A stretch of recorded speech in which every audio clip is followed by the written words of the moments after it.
కొత్త కొత్త వంగడాలను తీసుకొచ్చారు. కూనారముని, జై శ్రీరామ్, తెలంగాణ మసూరి, ఇలాంటివన్నీ కూడా ఉన్నాయి. అవి ఎట్లా కేటగరైజ్ చేస్తారు? అవి దొడ్డ సన్న అనేది ఇంతవరకు కొన్ని కేటగిరీస్ తేల్చలేదు. ఇంకా నెంబర్స్ ఉన్నాయి, అవన్నీ ఆ రకాలే. అదో పెద్ద కన్ఫ్యూజన్ ఉంది. ఇప్పుడు మీరు 500 రూపాయలు సన్నపు వడ్లకు మాత్రమే ఇస్తా అన్నదంటే ఎగ్గొట్టడానికి అన్నారు. మీరు కేవలము దాన్ని మీరు బోగస్ కోసం, బోగసే మీరు అట్లా ఆలోచిస్తే, చిత్తశుద్ధికి రైతుకి, నిజంగా పంట పండించినటువంటి రైతుకి మీరు బోనసే ఇవ్వదలుచుకుంటే మీరు ఈ కేటగరైజేషన్ చేయొద్దు. సన్నపు వడ్లు, దొడ్డు వడ్లు ఉండొద్దు. ఎందుకంటే తెలంగాణలో పండించేదే దొడ్డు వడ్లు. కారణం ఏంటంటే వాతావరణం. దీనిపైన నేను ప్రణాళిక సంఘం ఉపాధ్యక్షుడు ఉన్నప్పుడు మరి ఆనాటి మంత్రి నిరంజన్ రెడ్డి గారు, వ్యవసాయ శాఖ అధికారులు, సైంటిస్టులు అందరం కూర్చొని ఆలోచించినాం. అసలు ఈ మనకు ఉన్నటువంటి వాతావరణం పట్టుకొని ఏదైనా రబీ అంటే యాసంగి పంట ప్రీపోన్ చేసుకోవచ్చా? కేసీఆర్ గారు చాలా సీరియస్గా ఆలోచించారు దీని మీద. చలికాలం నాటు వేసిన తర్వాత పెరగదు, చలికి పెరగదు. కాబట్టి లేట్ ప్లాంటేషన్ జరుగుతుంది. లేట్ ప్లాంటేషన్ అయ్యేసరికి ఈల్డ్ లేట్గా మార్చ్ ఎండింగ్, ఏప్రిల్, మేలో పోతుంది. పోయేసరికి ఎండ తీవ్రత అవుతారు. కాబట్టి వడ్లు పగిలిపోయి నూకలవుతారు. కాబట్టి దీన్ని ఏ విధంగా అరికట్టాలని చెప్పి రీసెర్చ్ చేయమని చెప్పి కూడా మరి ఆనాటి ప్రభుత్వము, కేసీఆర్ గారి నాయకత్వాన నిరంజన్ రెడ్డి గారు, నేను ప్రణాళిక సంఘం ఉపాధ్యక్షుడిగా సైంటిస్టులతో చర్చించినాం. జగిత్యాల, అదేవిధంగా మన కూనారం, మన agricultural Warangal research station and agricultural university Rajendra Nagar, ఇదంతా డిస్కస్ చేసినాం. కాబట్టి మీ మనసు పెట్టండి, మనసు పెట్టి ఆలోచించాలి దీని మీద. ఊరికే గడబడి చేసి తిట్ల వర్షంతో సమస్య పరిష్కారం కాదు. ఇది తిట్ల వర్షంతో సమస్య పరిష్కారం కాదు. కొంచెం సీరియస్గా ఉండాలి దీని మీద.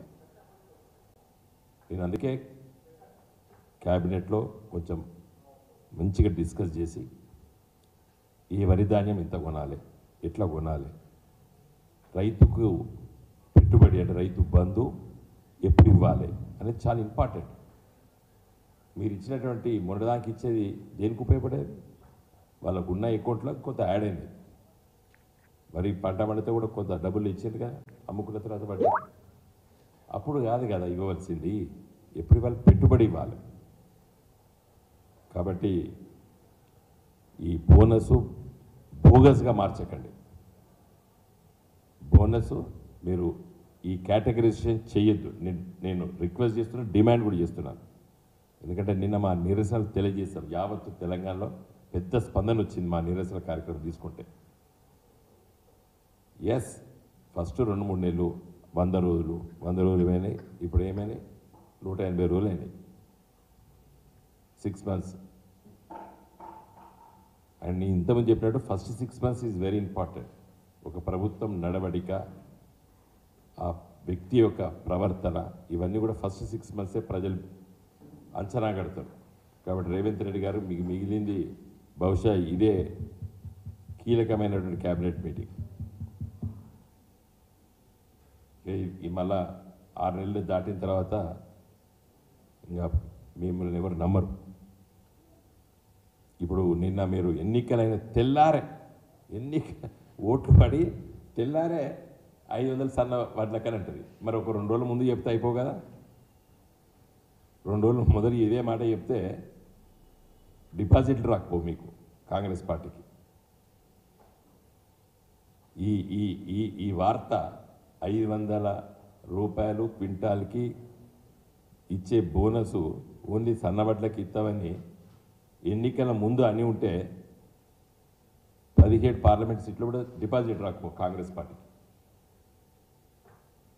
మేము చెప్పిన ప్రజలకి, కానీ ప్రజలు ఓపిక అయ్యో ఇంకా టైం ఉంది కదా 6 నెలలు కదా అన్నారు. కానీ మీరు ఇంత ఓట్లు పడ్డ తెల్లారే మళ్ళీ ఒక నిమిషం కూడా ఆగలేదు. కాబట్టి నా రిక్వెస్ట్ ఏంటంటే మీరు వెంటనే ఇవన్నీ చూడాలి. ఇంకా నిన్న మొన్న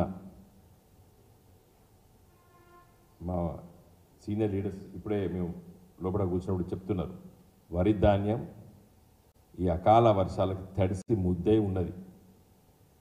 మీరు బోనస్ ఇస్తే బోనస్ కాదు, రైతు 2,203 రూపాయలు మినిమం సపోర్ట్ ప్రైస్ కనీస మద్దతు ధర పలకడం లేదు ఊర్లలో.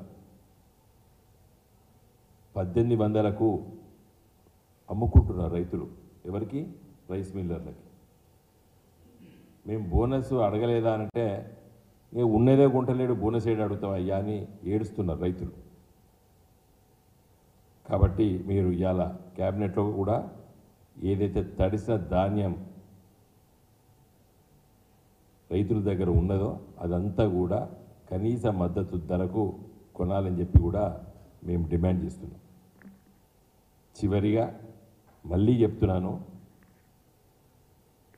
గెలిచినటువంటి శాసనసభ్యుని కానీ, కొత్తగా మొదటిసారి గెలిచిన శాసనసభ్యుని కానీ, పార్లమెంట్ సభ్యుడు కానీ, ముఖ్యమంత్రి కానీ అంచనా వేసేది ఫస్ట్ 6 months. ఇంకా మీకు కేవలం 10 రోజులే బాకీ ఉన్నది.